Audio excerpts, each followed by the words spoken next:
Well, good afternoon, everybody. And for those of you watching on live stream, welcome to the Solution Storming, which is the afternoon session here for Business Insights 21.4, the international version of what we do. Now, this event follows on from a really insightful session we had a little bit earlier this afternoon with the panel who you'll meet in a moment from the question storming. And we're addressing a really important question today about climate and climate change, how can a community truly affect change to fight the climate crisis? Now, we spent a little while earlier asking questions in a question storming session led by Sandra, who I'll introduce in a second. Really interesting. What we're going to do now is look at some of those questions and think about some of the solutions and some of the answers that might be a start on that journey. But what I want to do first is introduce Sandra, who's going to take the session from here, facilitating it for us this afternoon. Sandra, would you like to introduce yourself? Yes, thank you, and welcome everyone. Good morning, good evening, good afternoon. We had an amazing discussion and a question storming, if you will, about that question that Pete just mentioned. How can a community truly affect change to fight the climate crisis? The point of question storming is to look more deeply at a question, to delve into a question rather than immediately jumping to answers, but to really think more deeply and to let go of your muscle memory about a question and a problem. It can be very complex. It can be also very complicated. And I think it's not that we are about finding immediate solutions, but we are about listening to the question through the lens of others and helping us see this problem in perhaps a new light. My name is Sandra Bear. I'm the CEO of Personal Cities. And we are very focused on helping cities understand a new strategic path, especially as we emerge from the pandemic. There's a convergence of crises facing our planet and our world, and especially in cities, which is my focus. But I think the panelists today are at different levels of expertise in terms of looking at climate and what we can do about it going forward. So the questioning occurred, and we took notes about what's going on in the world of climate change, and is it really a climate crisis, or are we just experiencing some severe weather events? Some of the important questions that were asked earlier today ranged from things like, what is a community? And do we really know the outcome that we want if we can affect climate change? Who's in charge? Do we know who's in charge? Do we care who's in charge of maybe changing the way in which we address climate problems? Can we change the economic dependence on our fossil fuel dependency to decrease the outcome regarding the climate crisis? Is there a way to keep a sense of wonder about nature and the environment so that people really respect what's going on and work to change the things that are happening that are negative? I guess some of the other questions were, can we learn from what we experienced during the pandemic? Can we use some of those learnings to maybe help us address climate change in different ways? And finally, there's an idea about, can we gain from the disorder of the pandemic to sort of become a more resilient, less fragile planet and country or countries? So what I'd like to do is ask each of the panelists to introduce themselves briefly, but more to the point, sort of explain some of the insights they learned from this questioning. What struck them as maybe paths for us to follow in developing new solutions, or at least new directions for our further exploration. So I'd like to start with Diane Finegood. Diane, will you please introduce yourself and share the insights that you gained from earlier today?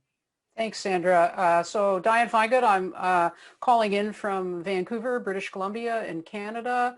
I'm a professor and fellow at Simon Fraser University, and I currently sit in a place called the Center for Dialogue. So I was very curious about question storming and how that fits in with the practice of dialogue. And I've had a kind of a pivoted career, so crooked career, being an academic, but also some leadership opportunities.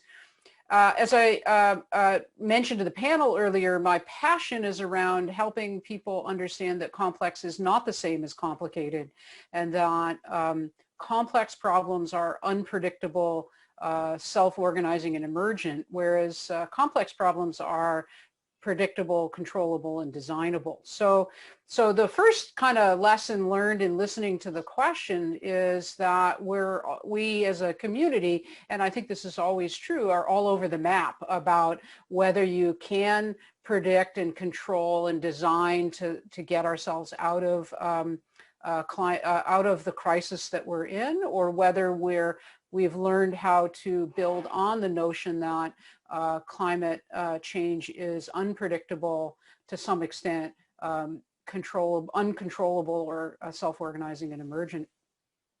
Two frameworks that I often think about for the addressing complex problems really came to mind in the conversation, because I heard a tension in the questions between implied assumptions about whether we all needed to do this work, or whether some people needed to do this work, whether we could manage this work, whether it could be top down, or whether it needs to be bottom up. We didn't ask the questions explicitly in that frame, but I heard that tension in the questions that were being asked.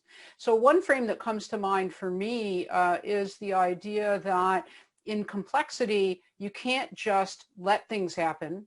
You can't make things happen, but you can go by helping things happen. And this is a framework developed by Trish Greenhalgh from the UK in the healthcare sector around the diffusion of innovation. So if we can shift our mindset to helping things happen and supporting the things that help us move in the right direction, we might make some more progress. The other frame that came to mind for me, again, about movements and kind of, this is a zooming out on the questions in a sense that we heard, is something called the Berkana two-loop models. So for those who are not familiar with this is the work of Margaret Wheatley and Deborah Fries. And they articulate essentially two kind of half loops, like where are we at now, what industries need to be put into sort of decline or are in decline, how do we transition from that? But importantly, it also talks about how we go from usually initially a few innovators who fall off that traditional curve and say we need to do things differently. And the way they talk about supporting those individuals is to build and to go from networks to communities of practice to systems of influence. And in helping that happen, what we need to be doing is supporting people who are like-minded to initially come together, share their ideas, and begin to spread those ideas more widely through growing networks. So I saw in the questions that were being asked a tension that might be helpful to think in a kind of a more systems approach using these kinds of models. So thank you for that, and I'll stop there. Diane, as you say, the tension might be helpful. Can you think of maybe off the cuff an example where this tension might actually work in the real world in terms of getting people to agree where perhaps they might have disagreed in the past, or some example that shows that this tension is useful? I guess I might question whether we need to get people to agree, or whether we need to help people just kind of understand the bigger picture, but they don't necessarily have to fully agree with the bigger picture. So again, in systems thinking, there's the notion of collective impact. And to get to collective impact, it's really about helping people have a shared understanding of the system, even if they can't see the whole system, but building some common understanding of the system and then where you fit within it. So in that sense, I'm not really answering your question, Sandra, because I don't know the answer to that question, but I do think that we don't need to all agree. So I totally agree with that kind of frame. Well, that's really good news, because I'm certain we don't all agree. Yeah, for sure. Thank you, Diane. Thank you. Julie Kent, could you give us your insights and introduction? Hello, I'm Julie Kent, and I'm a retired school mistress at an independent school that I was at for 30 years, and I sit on the board of 3 charities in this area. And I suppose at the end of our session, I felt quite sad that really there was just so much to think about, and how much of it could we actually do anything about. And certainly because we are global here, and you know, we have people from Canada and all over the world on this call, it certainly made me think, you know, what we do in our community here. So we're talking about communities and business in our community here, what we do, how is that going to affect what's happening across the world, really. And you know, that's something that needs a lot of thought. And then I thought about my own community, and I recently stood down from a boarding house that I ran, where I lived with 60 teenage girls.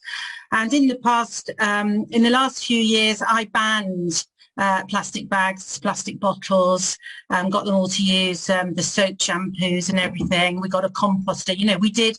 And some of the girls used to say, Miss Gill, what's the point? Why are we doing this? You know, because it's not going to affect, you know, the whole world. And I said, we all have to do our part.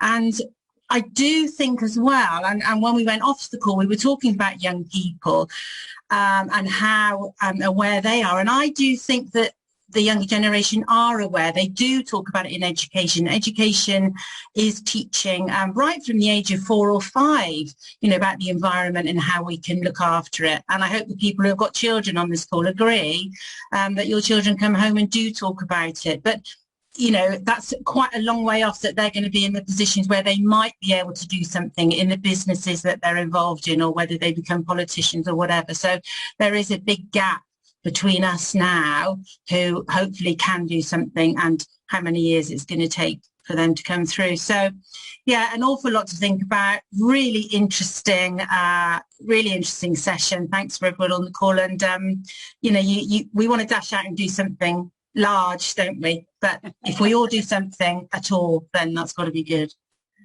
Julie, what do you think are the questions that a teenager might ask about you know, some of the things that Diane just mentioned? I mean, do we really need to agree? And if we don't agree, what could teenagers and you know, millennials and younger, the people that really will have see this impact if we don't fix the problems, what do you think their questions might be? Well, the problem is with them, you know, they like to be seen to be doing the right thing, but they also like to travel. They won't think about, that's something that certainly jumping on an aeroplane and traveling, they don't see that as something that does affect the climate, because that's not direct enough for them. And so, and obviously they're born where they have everything, you know, they've all got mobile phones and they've all got electronics. So that's the most difficult thing for them to challenge themselves with, I would say, and for us to get them to realise that they do not have to jump on an airplane and fly about the place. Yeah. So probably the biggest issue for them. Yeah, I understand. Thank you. Tom Beasley, please introduce yourselves and give us your insights from our question storming session. Hello, yes, hello everyone. I'm Tom. I'm CEO of Active Gloucestershire. I'm also, which you can guess by the name, our reason for existing is to support people to become more active in our county. And there's obvious links there between people travelling more actively, health and climate. But I'm also a non-exec director for an organisation that supports refugees to integrate into UK society in Bristol in the Midlands. And we share our learning across the world. So that's where I work in the day job. What have I learned from our session this morning? Or this morning, earlier this afternoon. This really is a complex issue, and it's really, really difficult. And I think just sort of the framing of questions, where people ask questions and challenged what we saw as fact, I think, in a very, very good way. But it did also bring some clarity about, you know, our individual responsibilities, and also our collective responsibilities. And those of us that perhaps, you know, are already seeing the challenges and difficulties and problems posed by climate change. What's our responsibility in order to bring that so that that's got a greater profile and that others can understand and see some of those challenges and problems as well. And that isn't always about finding the solution. The solutions for us individually might not be the solutions for us collectively or for other people. And And some of those sort of leadership qualities are different. They're not the leadership qualities of standing up and telling everyone what to do and follow where I lead, but they're the responsibilities to find commonality, shared understanding, and to embrace difference, but to be able to debate those challenges openly and honestly and accept that people have different views. But that shouldn't stop us in finding where we can work in common ground to find possible solutions. But at least solutions, which is one thing I've learned from this morning, from earlier on, is about what we've learned and how we put that learning back into practice. Yeah. Tom, do you think there is sufficient leadership in your community at large, Active Gloucestershire perhaps, but more than that, do you think there's leadership that says we're willing to give up power, we're willing to change the ways we've always done things traditionally, we're willing to consider climate in a new light? Do you think it's out there? I think we're seeing seeds of that change. It's conversations that I'm seeing people who previously wouldn't have had those conversations starting to have those conversations. I wonder whether that's because people are starting to already see some of the consequences of not taking action, and therefore that's starting to look more and more scary. I think it does raise the question, are we doing too little too late? And have we got to wait for such an issue to come forward that's so dramatic that we start to accelerate and take greater steps forward? But I think it's always the challenge, isn't it, with leadership? Those people that perceive that they've got the most to lose are often those that want to hang on to the greatest authority, but perhaps might need to make the biggest change, and they need to see something that threatens that, and maybe that is climate change that is a greater threat. So seeds of change, but I think we've got to accelerate that work. Okay, Tom, you have your work cut out for you. Very much so. Zoe Darlington, please introduce yourself and tell us your insights from the meeting. Hi, I'm Zoe Darlington. I own a business called Pure Improvement, and we help manufacturing and engineering businesses become leaner and greener through combining operational and sustainability improvements. So that's what I do. And I guess insights from the session that we had before, I think I felt a lot of the tension, and I become aware of that tension, and I believe that it come from probably my own, well, we have our own opinions, and we believe that we have the answers, and actually what the session really helped me understand is actually that's just my opinion, and everybody has their own opinion, but that doesn't necessarily mean we can't all move in the right direction.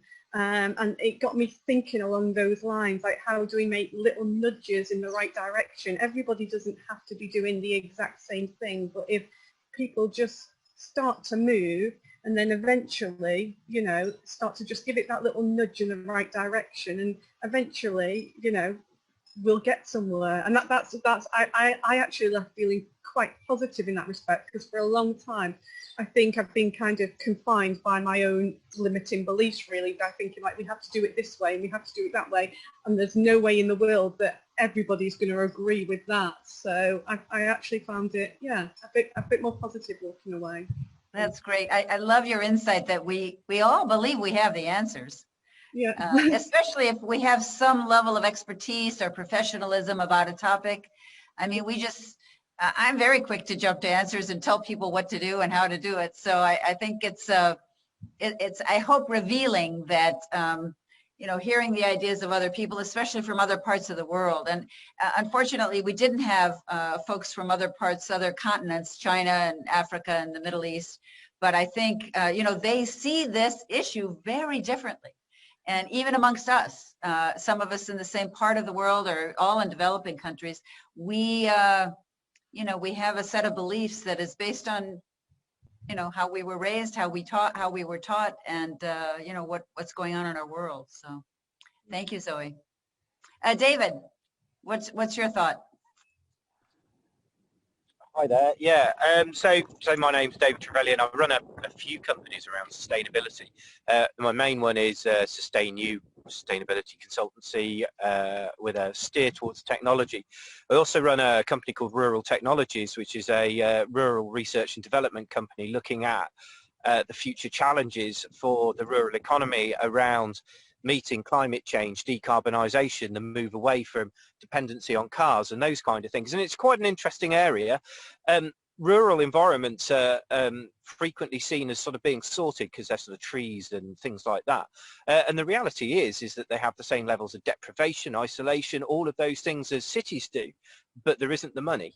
And that's fundamentally the difference. There tends to be a big focus on cities and those kind of regions, because obviously that is where the population base, yet a third of global populations still exist outside of that. And this morning I was on a call and we had representatives from Africa on it, and one of the things they pointed out is that actually the majority of the African population is in the rural environment. So from a Western point of view, our focus is very much on what kind of technologies and systems and processes we can put in place with our high-tech modern societies, forgetting that actually there's a vast swathe of the world that doesn't have access to all of those resources. So I suppose my takeaway from it is that there's some great opportunities to be exemplars. You know, we can learn from what we can do. We can set some of the agenda, but actually we need to make sure that we don't just live within our own glass bowls, and there is a world outside of our fairly advanced societies, and that we actually need to make sure that all of those benefits trickle down. And the question I almost come back with another question, to which I don't know the answer either, is that in a world where in the West we've lived with all of the advantages of what we have, and you know, different parts of the world are using 3, 5, 7 planets worth of resources, how does the West say, right, we need to respond to climate change, but by the way, you can't possibly have the kind of advancements that we had? Because ultimately, to get the world to reflect what we've got in the West, we're going to have some interesting conversations. And that, you know, there's a huge piece around how do we become that global citizen? How are we a global community? How do we get people in the UK, the US to care about people in South Africa, Kenya, China, those kind of things, beyond just economic norms that we have now? So there are going to be some difficult conversations. I think that we can drive that. I think that social media is a very good leveler in all of those kind of things. It holds large international organizations to account. Whether it's an effective tool, I will let everybody have their own opinion on that. But ultimately, you can't do one thing in the US, something different in Europe, and something different in Africa, because it will be communicated whatever you're doing. So organizations, I think, are now appreciating the global impact of what they have to do, and forming that global community. I think actually corporates are, to an extent, not all of them, are recognizing actually their place as global citizens, and actually they've got to be part of the solution now. I think going forward, I think those people that don't step up to the plate, or they're in the kind of organisations that we can only hope will die a death because they have no long-term future in a net carbon neutral future, I think that those organisations will find some real issues. I think that we need to be cautious about being too cynical. I think it's very easy to say high finance just care about their money and don't care about other stuff. I've spent a lot of time in FTSE 100s, and actually some people care. Not all of them, but some people do care, and I think that voice is getting bigger. So I think we all need to be mindful that we need to take a positive message and take people on the journey, but we also need to challenge when we see a bit of BS. That's for sure. I wanted to go back to your comment about rural, the rural environment. As you know, I'm sure, I think all of us on the call know, 70% of the world's population will live in cities by the year 2050. So the rural communities are shifting. What is your sense of the people that live and work in rural parts of the world? What is your sense of their commitment to fighting the climate crisis? I think it's the same as anywhere else in the world. You're going to have those people that are the early adopters, the champions, the people who get it. You'll have those people that float in the middle who kind of, you know, think they probably should do something but not quite sure they'll follow what everybody else is doing. And you'll always have those people that whatever they do will only ever follow minimum legal requirements. Right.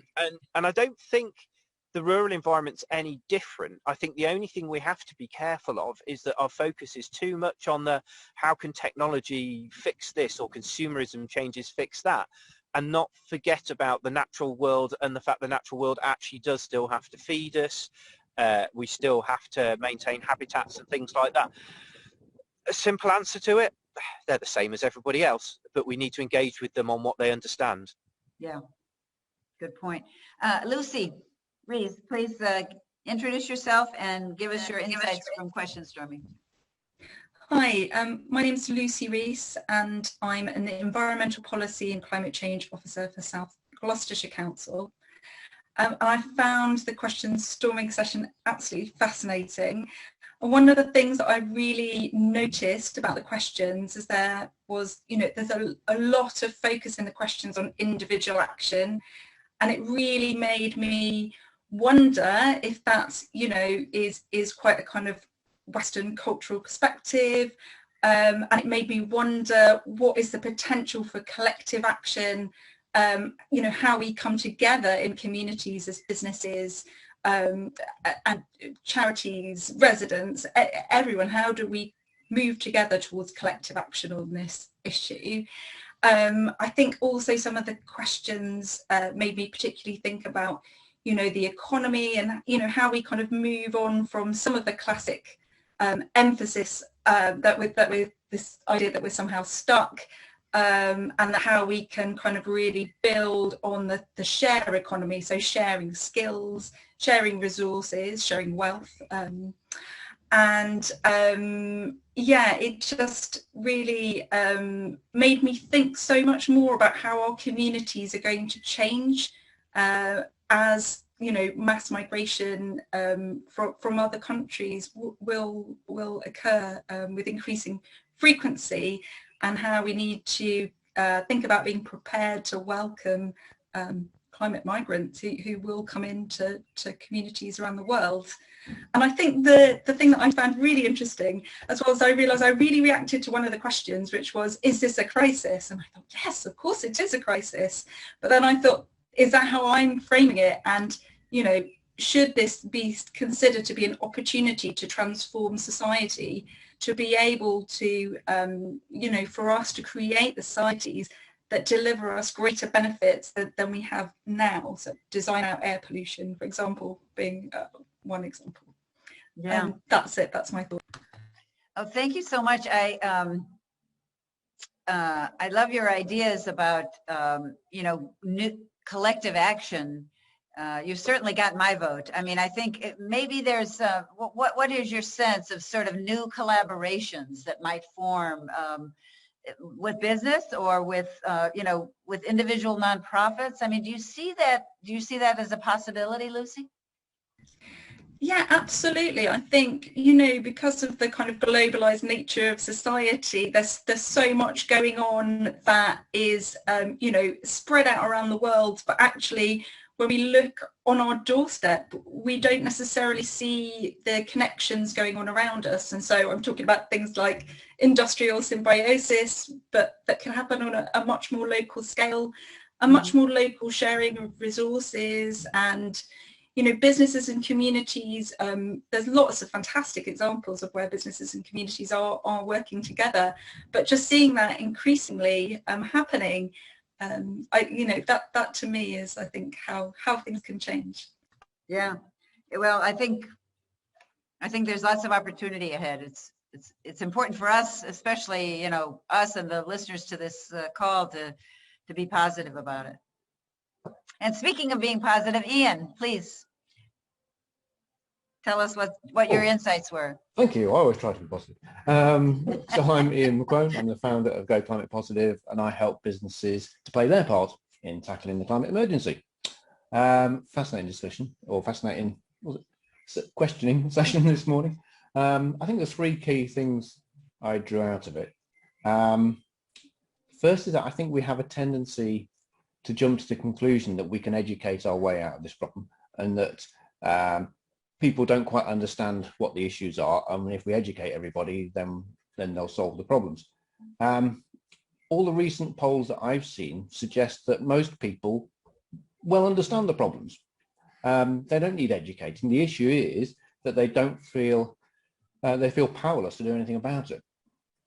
So, and this came to me as we were doing discussion, that maybe we should be focusing more on the problem of empowering people. And I don't just mean individuals. I think governments feel powerless to do something often, and I think businesses feel powerless to do something. So maybe if we focus a little bit attention on how do we actually empower governments, people and businesses.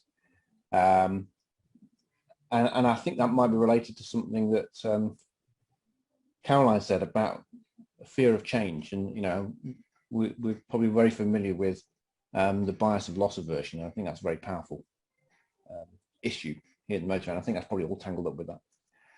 The second thing was that I saw a kind of a bit of a dichotomy between some of us wanting to make sure we see the whole system of the picture, and that we try to take account of you know, unforeseen consequences and make sure those don't happen by looking at the whole system and trying to control the whole system, versus can we please just get on with some action that we think is going to help. And I wondered if there was a way to resolve this. I really wanted to ask the kind of the systems experts here, is there a way to resolve that? Because I don't know what it is, but I think to some extent Diane started to help me out here in her summing up, because I love that idea that we don't all need to agree, because sure as heck environmentalists can't agree on what the solutions are. So if they can't, then how the heck do they expect anybody else to? But actually I love that idea that actually we don't necessarily need to agree in order to achieve this. You know, if we can have a common understanding of the system, where we fit and what levers we can pull, and that's where that I think it could link to that idea of empowerment. So I think that's, you know, something to think about. And then the final one was that I think there's a fundamental problem, that the fundamental problem of sustainability is that the whole economic system is built upon GDP growth driven by consumption. And frankly, until we can solve that, the best we can probably do is stick our finger in the dike and stop the leak as best we can. Not that that's a bad thing to do, but while we're doing that, we need to try and address that fundamental driver. And I'm not sure I've yet seen any kind of a good answer as to how do we lose that addiction to GDP growth and consumption. Yeah, you mentioned that in the question storming, and I think that's a good way of framing it. Ian, what can you give an example, and you know, maybe off the cuff, but if we were going to empower government, or you know, a city government or a national government, or you know, a set of people, a community organization, what's an example of how you'd give them power to change? I think we saw a very good example last year in the UK. Actually, we had a citizens' climate assembly, and because I think a lot of what fears government is actually, if we do this and people don't like it, then we're going to be out in 3 years' time. Right. And so there's that big fear, and what that citizens' assembly explored was, and it was a very representative sample from climate deniers all the way through to absolute eco warriors and everything in between, was if we're going to get to a net zero future, what's going to be the most acceptable path to do it? And actually, there was a remarkable degree of consensus. And when you read the result, a remarkable degree of common sense. And so I think if the governments can take on board, you know, the way in which the populace are feeling about things and work in line with that, that should empower them to feel that actually the people are behind us on this. Yeah. If we're going in the direction they want us to go. You won't lose the next election. But can't always guarantee that, because Who knows what the main issue of the day will be, but it might help. That's for sure. That's for sure. Thank you, Ian. Erin Klassen, please give us your insights.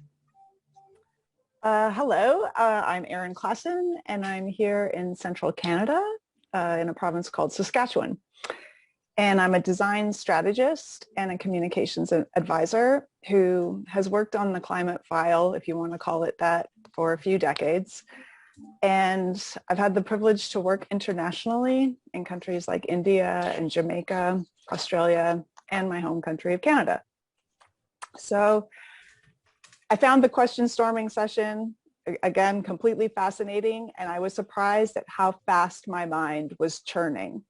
So, and what it did was amplify the scope of options from every question and where you can go and how you can make them larger or even zero in on them more. So that was really, really helpful and a skill that I want to build on. In regards to answering how communities can create effective change on the climate crisis, I wrote down a couple things here. I feel like one thing is that active citizenship is a key component for even community relationship building. And I kind of feel, even from a global perspective, from the countries that I've been around, that people feel like they vote, and that's good, that they're participating. But I kind of define active citizenship as participating more, making sure that there's space for you to voice your concerns, float your ideas within your community, and to be able to remove those barriers. There's a lot of people in every community that are thinking about this, but they don't necessarily have other organizations or individual investment in helping them get their project across the finish line. So my real interest is around how do we invest in people to make sure that those opportunities are able to advance with their chosen agenda. What else can I say about this? Sort of echoing everybody else's responses, it's the complex and complexity and complicated. Definitely that's a chronic throughout this whole community climate crisis conversation. And the question storming as a process, I think, is incredibly valuable, and I would love to see it deployed in all communities as a way to create effective change. Yeah, that's interesting. And apology, I think we seem to have lost Sandra, I'm sure, down to the vagaries of the internet. So I'm just going to pick up for a moment and hold I saw that little message pop up. Yeah, no, yeah. So, but hopefully we'll see Sandra come back before so very long. Now, I think I haven't been keeping close tabs because Sandra was, but I think Caroline, I don't think we've heard from you, have we? No. So Caroline, do you want to just let us have your insights as to what you thought? And I can see Sandra's in the waiting room, so she'll be back in charge in a moment. Caroline. Right. Thank you, Peter. I'm Caroline Astrop, and I own a company called Green Spark, which is a green PR and storytelling agency. And I just absolutely love helping clients to turn their sustainability commitments and the work that they're doing and their passion into inspiring stories, which will give them all sorts of benefits to their business, but also encourage others to take up the green mantle as well. So I'm very much from that communication, inspiring sort of background. And I think a lot of the questions that I was hearing during the discussion really revolved around this communication. And how do we get people together to understand each other? I mean, one question that really struck me was that I think Diane said was, how do we learn from what we do? And this particularly resonated with me because I'm reading a book at the moment called Wilding, which is about the 3,500 acre estate in Sussex, in south of England, which after 15 years of not being able to make a viable go of agriculture, decided to just let the farm be taken over by nature and just to sit back and see what happened and let nature take its course. And this site has led to the new movement now in the wildlife conservation world called rewilding. But what was fascinating was that this was showing that nature and species were behaving in completely different ways to what our textbooks said they should.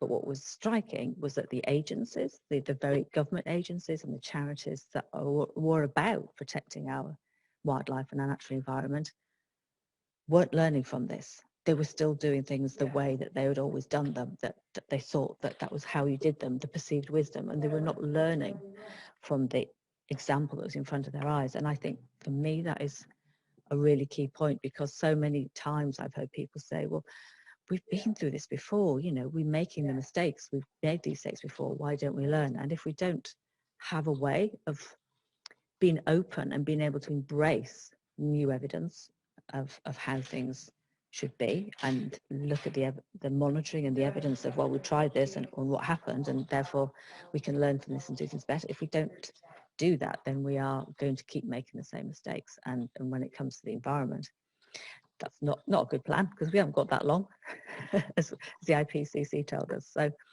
for me, that's a really key point. But a lot of the other questions people were bringing up around is like, and how do we break out people from their silos?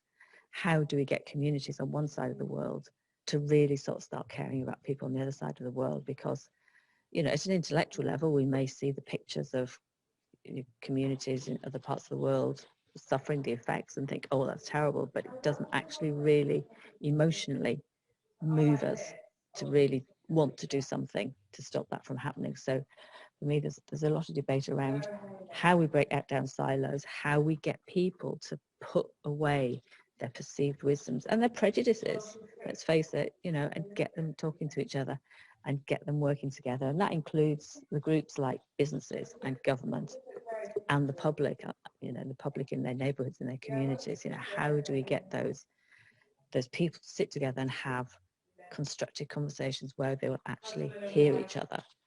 I think it would be fascinating to do a question storming session with representatives of government, business and community in the same room around the same table. I think that would be absolutely fascinating. So yeah, for me, that because as I think, as Ian said, you know, we can say we keep educating, but in that sense, there is something quite almost arrogant about it. And that's the criticism I have. I've been in the sustainability sector for over 30 years, and we have this there is a quite holier than thou attitude around the whole messaging around sustainability, which puts people off.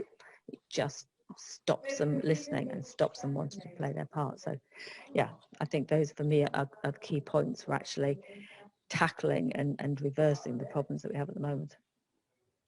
Well, thank you. And I'm sorry I didn't hear the end of Aaron's comments, and I just heard, I think, some of yours, Caroline, the beauty of technology in Vicenza, Italy. But anyway, I wanted to follow up on what you just said, Caroline, because I think the question storming process is designed to show your biases, to reveal your prejudices, if you will, and to, you know, to sort of let go of what you normally think about, and maybe reveal, you know, some of the fears that you have about letting go. I think talking earlier about, you know, the elected officials, once they get elected, they want to get reelected.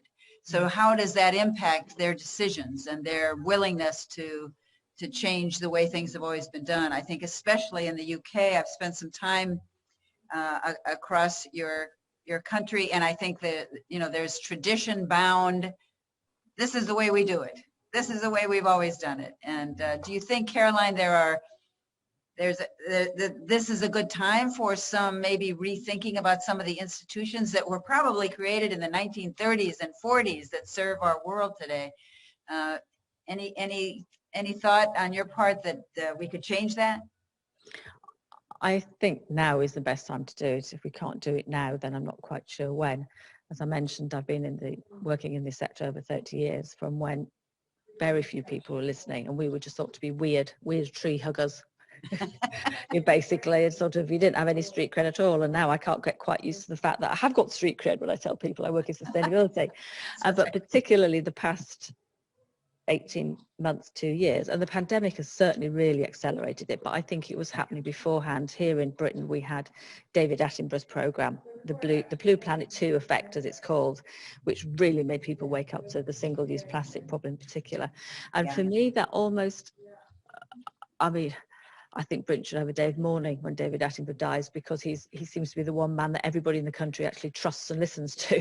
Yeah. But he almost gave people permission to care. So even before the pandemic came along, I was seeing businesses that were suddenly taking their own personal values into the workplace and saying, how can we run our business in a more caring way that's better for the planet? I've seen, you know, a lot more people in the community, in the public as well, now realizing how important the environment and nature is. But I think we have to be careful, because there's a talk in the media and everybody's going like, oh, everybody now cares about the environment, everybody cares about nature and realizes how important it is. And I don't think that's true. Right. I think that's, again, the environmentalists being somewhat blinkered, which we tend to be. But there is definitely that upwelling of people wanting change and realizing that actually life's not just about profit and money. So I think now is a good time to do it. And yeah, we've got to really grasp the metal. I was trying to think of the phrase, grasp the metal now and do it now. Yeah, thank you so much. Pete, you have a few final thoughts and comments, and I don't think you really introduced yourself. No, I guess I didn't. So thanks, Sandra. Pete Allison, I run County Business Shows, and County Business Shows itself has the Gloucestershire Business Show and the South Gloucestershire Business Show, North Somerset Business Show, and indeed Business Insights, which is our online version, which acquired us an international take on things about a year ago, and it's sort of seemed to have been gaining traction since then. My background is the events and music industry and festival site management and such like, and we started this journey just about 10 years ago after the end of the financial meltdown in 08-09 on a consulting exercise that we were led into by local authorities for business. And it's bizarre sometimes where these things take you through the twisted and wild journeys en route. But there you go, that's me, that's where we are. It was a really fascinating session that we had a little bit earlier this afternoon, and I think there are three things that I noted down, and as always strikes me with the question storming, there are three in some ways related things to things other people have said, but possibly from just a slightly different lens. So the first one of those three that I'd look at is the real need to get both community and political thinking onto a longer term basis. Now, there's some really sort of, that's just a very simple sentence, isn't it? And it unpacks some wildly complicated stuff. Community thinking, well, you're there, you're entrenched in you know, stuff that the communities have built up over many decades of people's lives, and decision takers are now in their, you know, 5th and 6th decades of life, and yet youngsters who are being affected into the future are still working out which way's up and working out what the world is that they live in, and how does that work, and how do we get all that onto a plane that has this long-term functional vision. But I think even probably a bigger problem than that is obviously I live in the UK, so I've got my head roughly around the UK political system as much as anybody ever can. I can't really say the same for political systems elsewhere in the world. The thought of trying to get our own political system working so that the politicians are taking a long-term view in decision taking about these critical issues is mind-numbing. It's the only word I can use, and it's created by the speed of digital communications that we have now, and you know, career politicians, if they want to continue having a career in politics, understandably have to be very aware of what's happening tomorrow and with their voters, not in 10 and 20 and 30 years time on the voter that may not even be born yet. So that's a real problem, and the compatibility with the political system we have in the UK, I'm not sure it is a compatible system. I'm not quite sure where we go with that. And then I look in a broader term around the rest of the world, and I think you have variants of the same problem, which, you know, somehow we've got to come to grips with. The second thing is reconciling the attitudes of small businesses, SME communities, and town and village and city communities in the advanced nations with those equivalents in nations which are on the sharp end of climate change and really suffering it on the ground and not as well resourced and everything. And, you know, with the COVID pandemic, there's a lot of discussion we see at the moment about vaccine rollouts, and, you know, that famous, that catchphrase that's around in the UK, you know, we're none of us safe until everyone in the world is safe. And yet it is a natural function that the countries that can afford to look after themselves will look after themselves. So how does the rest of that work? And that's a microcosm of a much bigger similar issue with climate change, I would say, and how do we get those communities talking in the same way? The third thing is, I forget who raised it, but the phrase social justice drifted in and out of those questions quite a bit. And I think reconciling the changes that have to be made affecting climate change with social justice on a global scale is a challenge. It's going to be a challenge because there are going to be winners and losers on lifestyle, on business. You know, there are going to be businesses and people that get the rough end of that, and there are going to be businesses and people who win from it. Where does social justice sit into the middle of all that? And again, this is a question, not an answer. Good job. It's a question storming session, isn't it? So there you go. Those are the three things that I took away from it and go forward with. Thank you. We're about at the end of the session. I'm wondering, we normally have time so that you all on this call can have a dialogue. Does anybody have any final questions or ideas that they want to express before we close?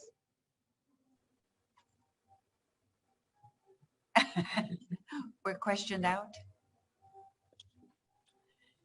I think for me that a lot of what we're talking about comes back to this making personal connections between people, connecting people personally to the problem, and also to people who are going to suffer the problem worse than they are, maybe at the other side of the world from them, like the Pacific States, Solomon Islands, somewhere like that. But that is a challenge, you know.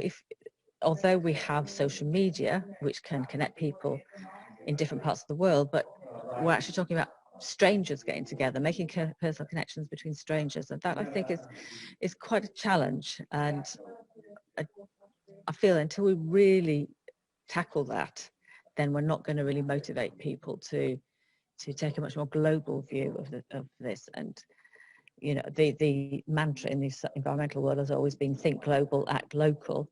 Yeah.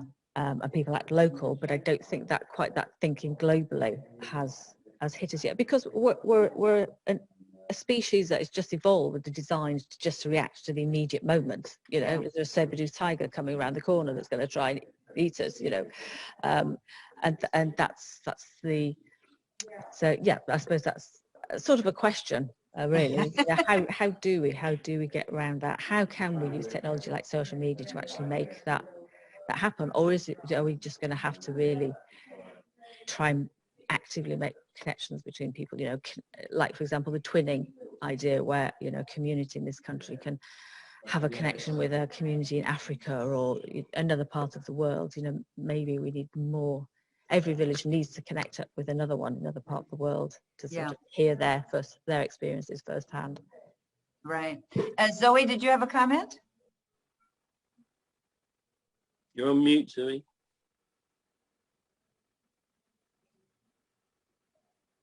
You're still muted. Sorry, I'm muted now. Okay, sorry about that. Yeah, I think my final comment was, I think somebody touched earlier about areas that are disappearing and that are really affected by climate change, and how those areas might think differently than the areas that aren't affected.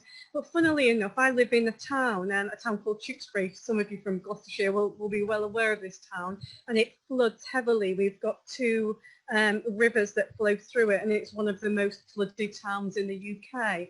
And it's, you know, by 2050, it's estimated that a lot of this town will be underwater, yet you don't find any emergency in this town. And how do you get those people, although the people get the global picture, but I don't think they understand that their actions locally could affect that. So I think it's the question rather than the answer. How do you get that, how do you connect that global picture with that local action? And that's what we need people to do ultimately, isn't it? Is to get out there, get active locally.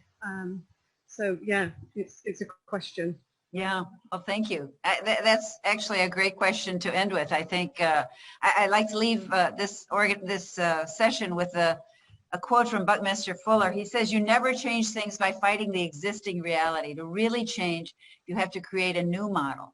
And that new model is what we work from to move forward. So I think that's where we all are right now. And I think the opportunity to keep asking those difficult questions is out there for all of us. I want to thank each of you for your contribution today. It was really enlightening, and I think we've all talked a little bit about question storming being a vehicle to expose your biases and your prejudices and get out there in the reality of what's facing all of us. So I'm counting on each of you to explore new models and to help us in the fight against the climate crisis. Thank you all.